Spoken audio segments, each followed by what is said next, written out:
So here we have the question of a hexagon prism 25 mm side base and 50 mm axis length is resting on HP on one of its corners of the base such that the two base edges containing the corner on which it rests make equal inclinations with HP. Now all of you note down this two lines what I just now read. The two base edges containing the corner on which it rests make equal inclinations with HP. We will be finding this as a common statement in all the solid problems that you will see when the solid is resting in corner condition. And do not worry about how to apply this in the solution, because the procedure that we follow will automatically satisfy this condition. So every time you read a question related to solid resting on corner, you will find this statement and do not worry about it.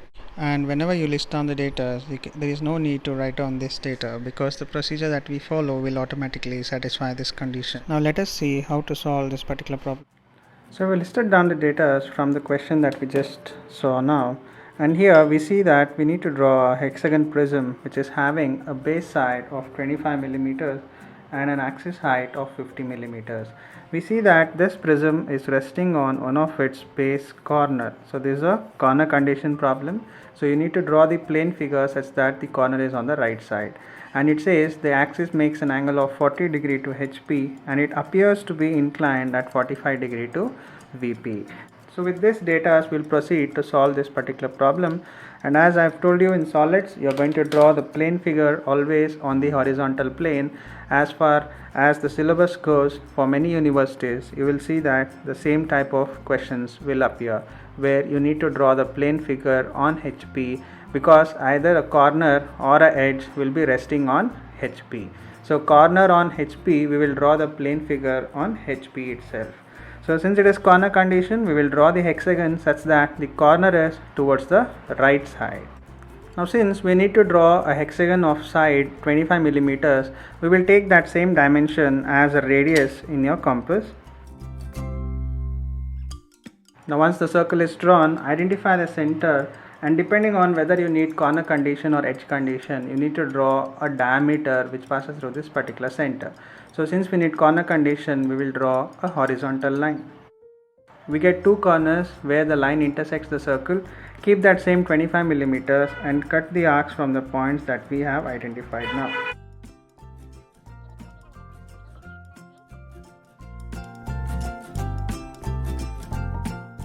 So there we have the hexagon with one of the corner on the right side. So this is a corner on the right side. So next we will name it. Since it is a prism, we will have a hexagon base and a hexagon top face. So we have discussed about the edges and the things that are present in a prism related to a square prism, and now we are discussing a hexagon prism. The same thing repeats. Instead of 4 corners, we are having 6 corners here, and instead of 4 base edges and 4 top edges, in hexagon prism we will have 6 base edges and 6 top edges. So we'll name them starting from A.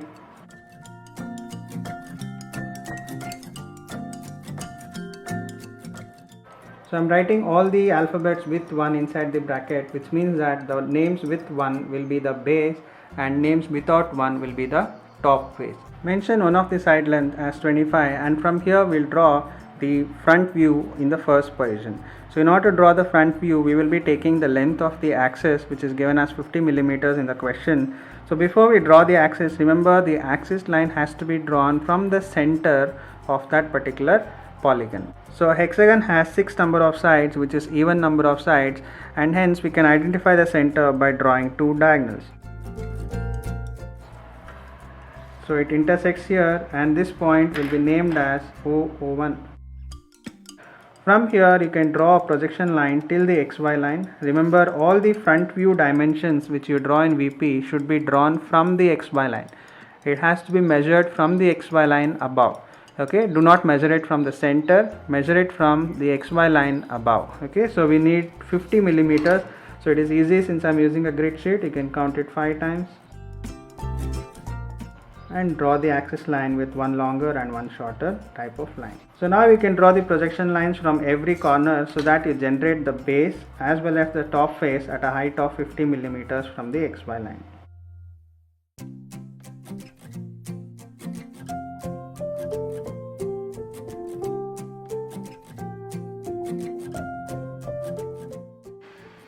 this we get the front view of the hexagon prism in the first position. So we will name the bottom and the top face. The top face will be named without 1 and the bottom face will be named with 1. So here we have the point A1, which is a base point. So in front view it will be A1 dash. Over here B1 and F1 will fall on the same line. C1 and E1 will come together. And finally we will have D1 dash. The same points will repeat on the top face but without 1. So above A1 we'll have A dash.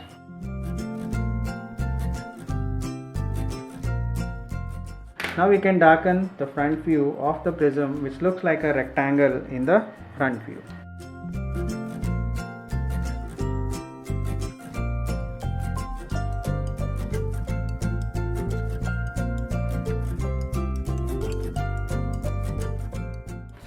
So now we have darkened the front view of the hexagon prism. Do not darken the axis line, you just need to darken the longer edges which are visible in the front view. So now the first position is completed. In the second position we had to take the condition with HP because we have drawn the plane figure on the horizontal plane. So if you look at the condition with HP, it says the axis makes 40 degrees to HP. So angle HP, you need to use this angle in the opposite plane, that is vertical plane. So right now in vertical plane the axis is named as O dash O1 dash, which is right now vertical with respect to the XY line, which means that this axis is at an angle of 90 degrees with respect to the XY line. So in the next position we have to rotate this such that the axis is inclined at 40 degrees to the XY line. And as we have discussed in the previous problems also, if you want to incline the axis at whatever angle, you incline the base at 90 minus the angle that you require. Let us incline the base at an angle of 90 minus the angle required. So here the angle required is 40 degrees. So we'll incline the base at 90 minus 40, that is going to be at 50 degrees. So when we rotate this or tilt this particular front view of the solid towards the clockwise direction, you see that the base will be inclined in this manner. When we rotate this the clockwise direction, the base will be inclined in this particular manner. So we'll locate the point that is there on the right side because the question says it is resting on one of its base corners. So according to the drawing that we have made, the one that is on the right and one that is at the base will be the resting point. So in the next position the resting point is nothing but D1 dash. So in the next position you must make sure that the point D1 dash still lies on the XY line. So first thing what we'll do is we'll first mark the point D1 dash. And from here we'll be able to draw the base by measuring the length, and we know the angle that we are supposed to use here is 90 minus the angle that is required, that is going to be 50 degrees. Now this is the base which is inclined at an angle of 50 degrees with respect to XY line. So now we can measure the points from D1 dash till the end, that is A1 dash, and cut the arc over here on this 50 degree line, which will give us the base of the prism. So this intersection will give you A1 dash. Likewise we'll mark the intermediate points also, B1 F1 and C1 E1. While you are doing this, it is very important, from the point where you are measuring the distance, from there only you have to cut the arc. For example, I am measuring B1 F1 from the point D1. So you have to cut the arc from D1 only. In some cases, students will be making mistakes, like instead of measuring from D1 dash, they will measure it from C1 dash. It is not a problem, but from where you are measuring, from there only you have to cut the arc. So this point is actually C1 dash. So from here if I am cutting an arc, we will get the same distance. But the mistake what students make usually is they will cut the arc from D1 dash. So B1 F1 should appear here, instead it is appearing somewhere in between here. So there is so much of error which occurs if you are not concentrating from where you are measuring and from where you are cutting the arc. So always keep the reference point as D1 dash and measure it from D1 dash and cut the arc from D1 dash only. So now that we have got the base points, we can name them. This is called as A1 dash.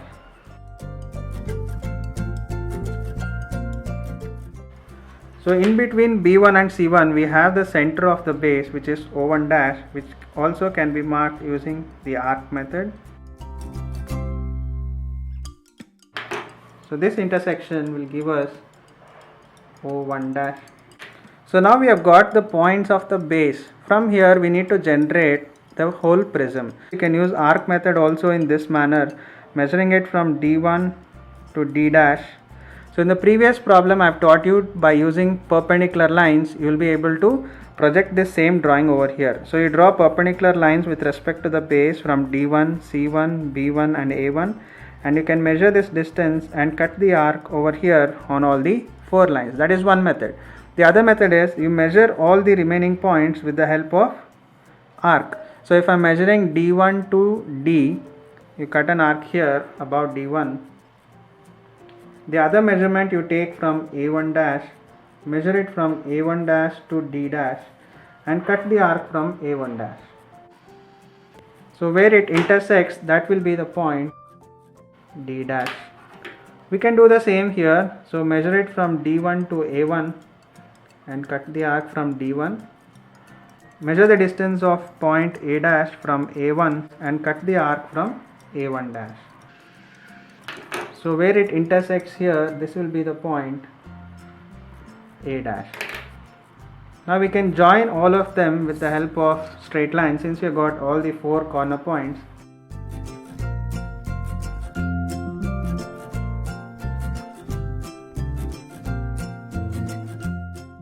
In fact, you can measure using the compass only the intermediate points in the top face, that is B dash, F dash and C dash, E dash, or else we can directly draw a line from here, a straight line from B1 and straight line from C1 as you see here in the previous position.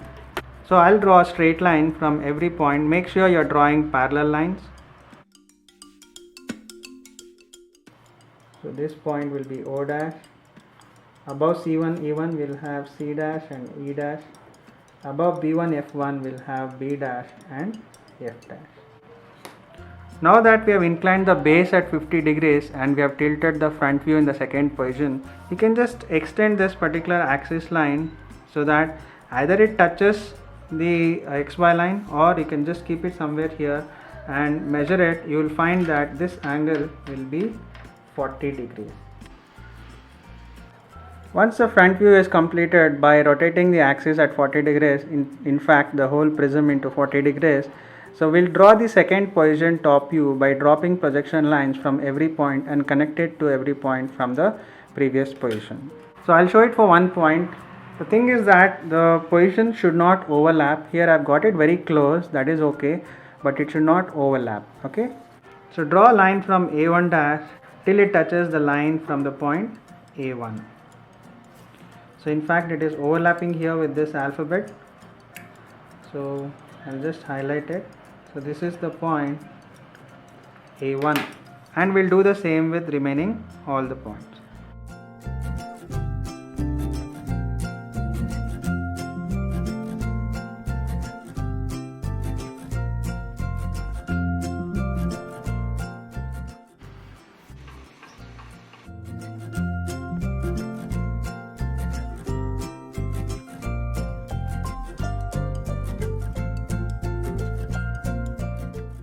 So we get all the 6 points of the base. In the same manner, we will draw projection lines from the top face and connect it to the horizontal projection lines from the top view.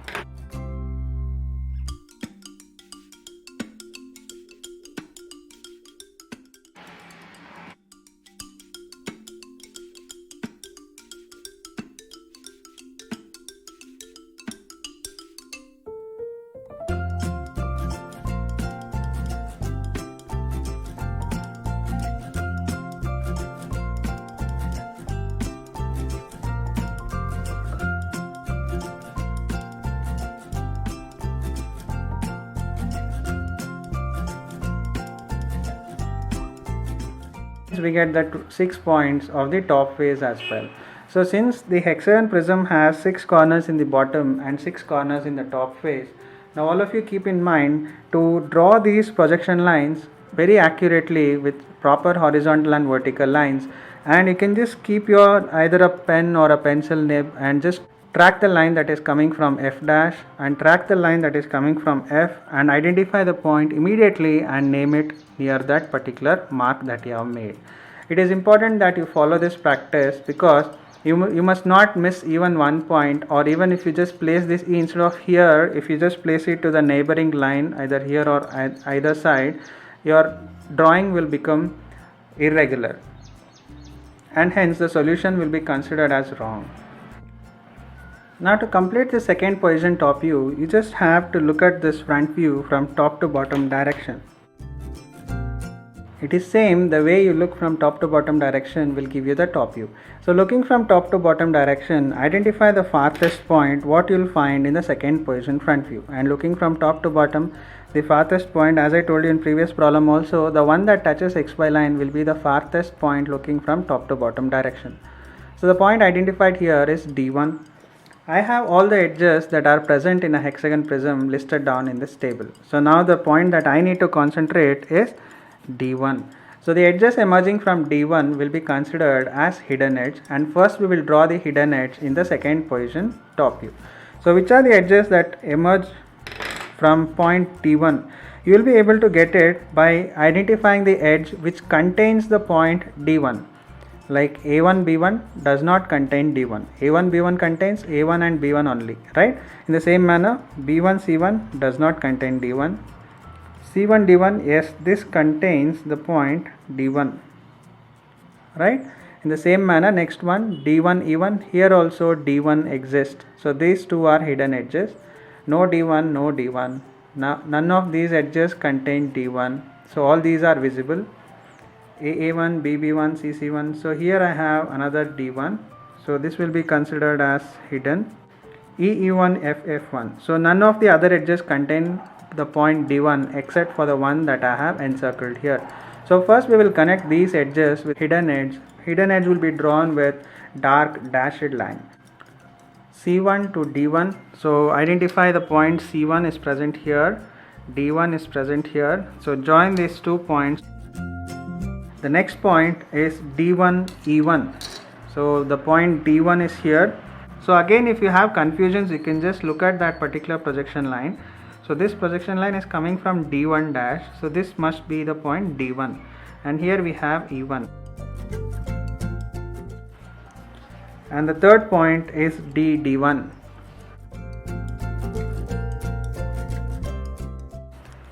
And the 3 hidden edges are completed, which we identified by using this particular method, right? Now after the hidden edges are done in the top view, the next step is to join all the remaining edges with the help of visible edge. So you can just have this checklist, and leaving the ones that are encircled, you can join the remaining edges with the help of visible edge.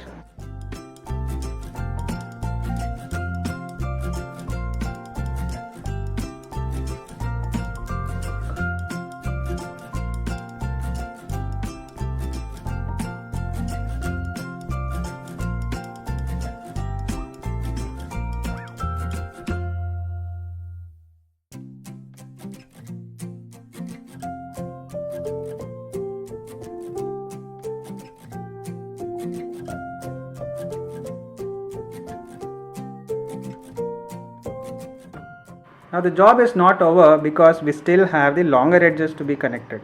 Do not stop the diagram here because it is incomplete. We have joined the base edges, top edges. You just need to cross check even the longer edges. So AA1, BB1, CC1, DD1 is already joined with the dotted line. You just join the remaining edges with the help of visible edge. So first one is AA1. So point A is here, A1 is here. Just identify those 2 points and draw it with a visible edge. In fact, in between here from this distance, you already have a hidden edge drawn. But I have told you in the very first problem of solids, you must give preference to the visible edge. So visible edge will overlap the hidden edge only from here to here. Next is BB1, CC1.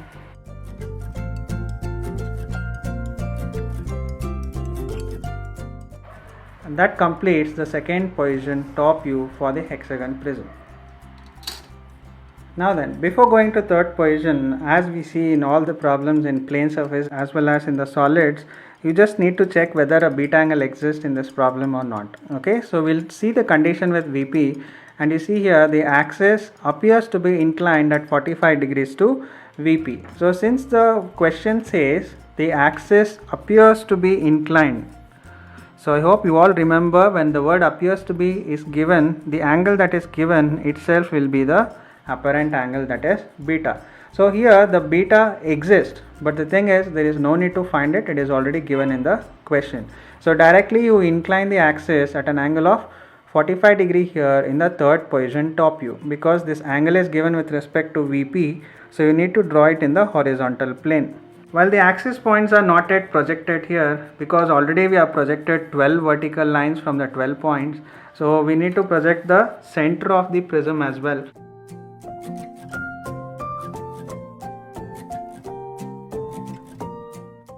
So this will be O and this will be O1. So the distance from O to O1 will be the thing that you need to measure from first position to second position.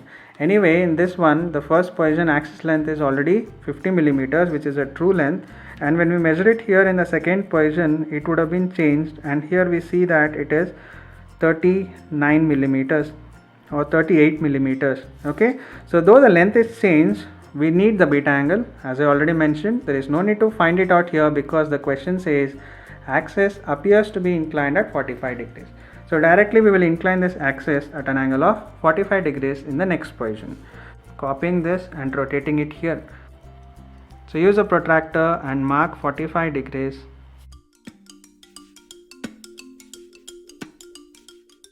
So on this line we have to rotate this particular second position top view to 45 degrees. So you can measure the points of the axis O and O1, measure that distance, and keep the compass needle here where you want O1 and cut an arc to get the point O. So you can reverse it. So we'll get the 2 points O1 and O. So imagine you are just rotating it in the anti-clockwise direction here, as you see here from this position. So this point O1 will come over here, and this will be the point O. In fact, you can measure the distances O to A and D, O1 to A1 and D1. It all falls on the straight line, which we have already drawn here. Measure those distances using the compass from O1 to D1. In fact, all the 4 distances will be same. You can just cross check it. O1 to D1, O1 to A1, O to D and O to A. All the distances will be same. So you can use the same distance and cut the arc over here 4 times above and below the point O and O1.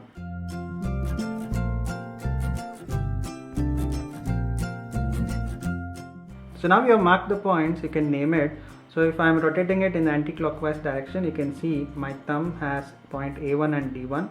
So if it is rotated in this manner, this point will be the point A1 and this will be D1, and the one which is closer to D1 is A, and over here you will find the point D. Right? Now remember to mark all the remaining points from the first 2 points that we marked on this 45 degree line. The first 2 points that we marked on this 45 degree line are O1 and O. So you need to use the arc method to measure the points from O and O1 and cut the arc over here in the top view of the third position. So we'll first complete the base. I'll measure the distance from O1 to F1. In fact, for a hexagon prism, it is quite advantageous for you, because though you need to draw more number of points, you have one advantage. You can just check here the distance of O1 to F1, O1 to E1, O1 to B1 and O1 to C. All these remain same. So O1 to E1, F1, B1, C1 all remain same distance. In fact, if you measure it here also, O to E, F, B and C, all of them remain same. So we measure it once and we can cut the arc at a time, 4 arcs over here for the 4 points and 4 arcs at the point O for 4 points B, C, F and E. So I have measured it from O1 to F1 and all the distances remain same. So from here what I'll do is I'll draw an arc in this manner and I'll draw an arc over here in this manner. Do the same from point O.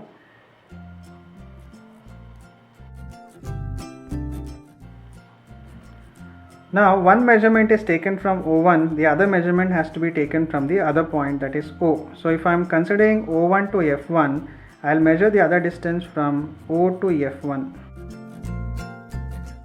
Now once again, if you just look at it, O to F1, O to B1 will be same as O1 to E and O1 to C.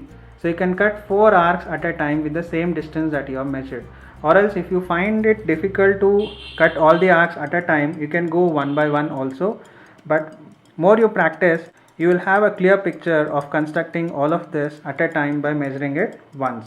So I am measuring it O to F1, the same will be O to B1, and the same will be O1 to E and O1 to C. So keep the compass needle at O, cut the arc here above, and this is called above the line and below the line. So above the line you will have F1 and below the line you will have B1. So you are going to get F1 and B1 here. Use the same distance. Now keep the compass needle at O1 and cut the arc on this side. So now at the point O, above is E, below is C. So this way it is E and this way it is C. And this way above is F1 and this is B1, right? So now we'll measure the distances of O1 to F. In fact, now this distances will be same for 4 points again, O1 to F, O1 to B, O to E1, O to C1. So 4 points you will obtain with the same measurement. So cut 2 arcs from O1 to get F and B, and cut 2 arcs from O to get E1 and C1. So next to E you are going to find F, next to C you are going to find B. Cut the arc from O now and you will find E1 and C1. So this intersection is E1, this intersection is C1. Here you will have point F and here you will have point B. Now use the same hidden and visible edges as we have got it here over here to the inclined solid.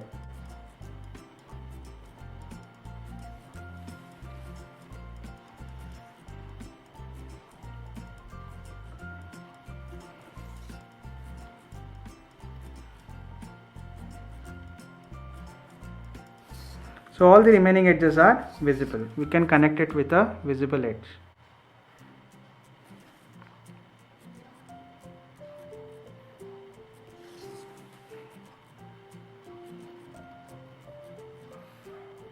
Last thing is connect A to A1, because this is a place where many of them will forget to join it.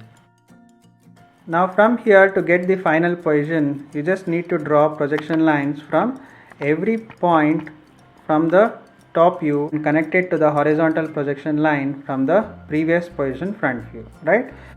So when you start from A1, complete this cycle of A1 to F1, and then you can start drawing lines from A, B, C, D, E, F.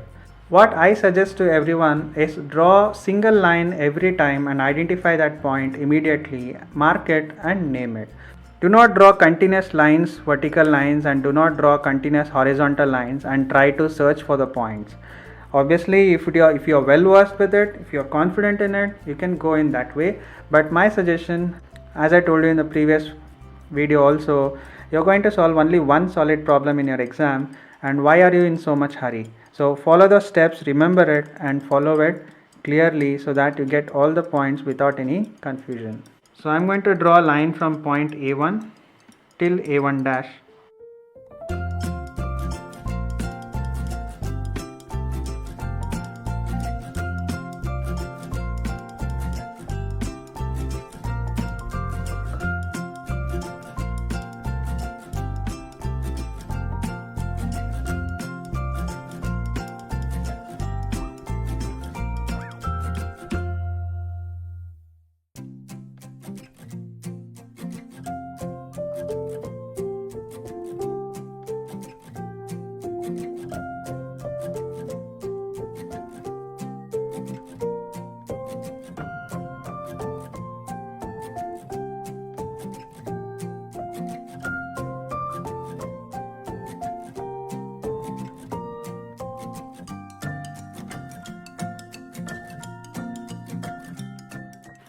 So we get the 6 points of the base in this manner. We'll repeat the same process to get the points of the top face by drawing vertical lines and horizontal lines.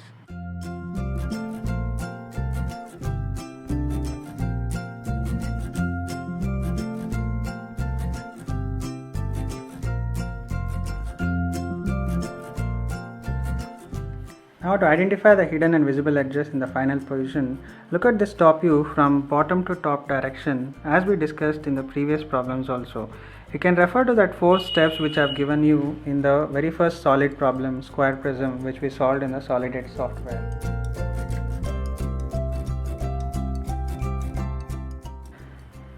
So in that, the first step is look at this top view from bottom to top direction and identify whether base or the top face is closer to the observer. So this view angle will be considered as observer. So looking from bottom to top direction, you can see all the ones, the name of the alphabet with ones are closer to the observer, which means that the base is towards the observer. So if base is towards the observer, darken the edges of the base with a visible line in the final position.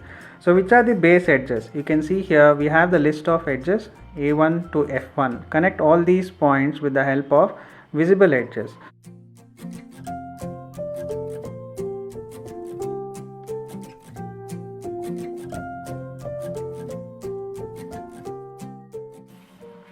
That completes the base of the prism. And if you see the second step, you just need to identify the outermost points and draw an outer boundary which connects all the outer points in the final position.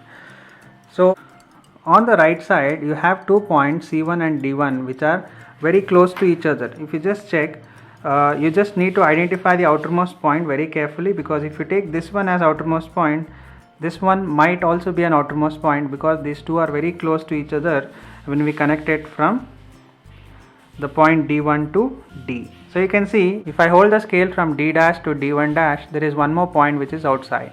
So the outermost point is actually C1 dash. So you can draw a line from C1 dash to C1 and draw an outer boundary. And by the time you come over here, so we'll draw a line from the point C1 dash to C1. Now before you connect it to F dash, you can just cross check it once again, because as we had the 2 points C1 and D1 very close to each other, over here A and F are very close to each other. Now there is a question whether I need to join the line from A to F or A to A1. If you just hold the scale from A to A1, you can see the point F is actually outside. So I just need to connect it to the outermost point. So don't join from A to A1, instead you join it to point F. And from F you can connect it to the point F1. Now after completing the second step, you can go back to that 4 steps which I have given you. The third step says you will see either a point or points which are untouched by the lines that we draw till now. So in this final position there are 2 points which are untouched by any of the line that we drew here.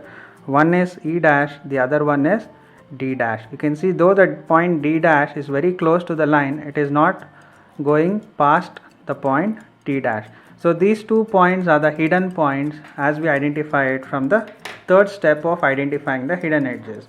So look at the points E and D and find out the edges emerging from E and D, and those points will be considered as hidden edge. So we'll start checking it from the table of edges, all the edges that a prism, hexagon prism contains, and we'll see which edges contain either E or D or both of them. So none of these edges contain ED because all of these contain 1. So all these are actually visible edges. If you go to top edges, AB does not have ED, BC does not have ED, CD, now this one has the point D, so this is going to be a hidden edge. CD has point D. Next DE, so it contains both, this is a hidden edge. EF, this contains E, so this is a hidden edge. FA, this is a visible edge because it neither contains E nor D. So come to the next one, the longer edges. Here you have A1, there is no E or D. Now check longer edges AA1, there is no E or D, BB1, CC1, DD1 contains the point D, so this is a hidden edge. EE1 contains the point E, so this is also a hidden edge, and FF1 is a visible edge. So now we will mark the hidden edges of what is being encircled here by checking the edges which contain E and D. Join the points CD, DE and EF with a hidden edge, and point D is here, which is very close, so you can draw a line from C dash to D dash with a dotted line in this manner. And the next one is DE, so D dash to E dash, you can draw it with a dark dashed line. And then you have EF, so point E is here, F is over here, so you can join it with a hidden edge. So these three edges are done. We'll draw DD1 and EE1 also with a hidden edge. So point D is here, D1 is over here. You can join this with a dark dashed line.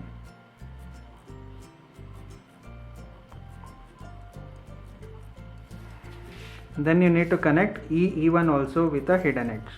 So point E is here, E1 is here, join it with a hidden edge. So now that completes 3 steps of the 4 steps which I have given you in the very first problem, which is really useful to identify the hidden and visible edges. So now the 4th step says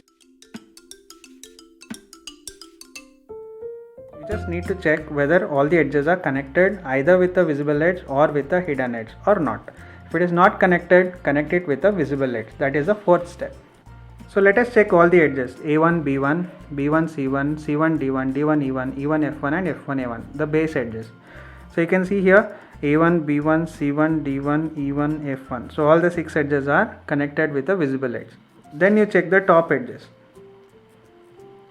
AB, BC, CD, DE, EF and FA. Either it should be connected with a visible edge or it should be connected with a hidden edge. So AB, BC, CD, DE and EF. All these 6 edges are connected.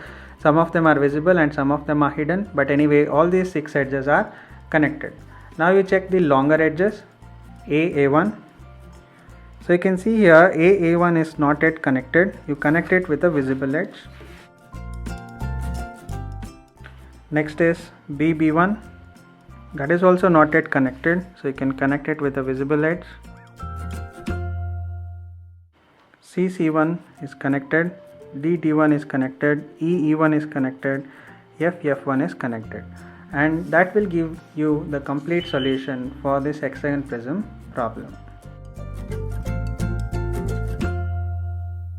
For any doubts or clarifications, you can contact me through my mail ID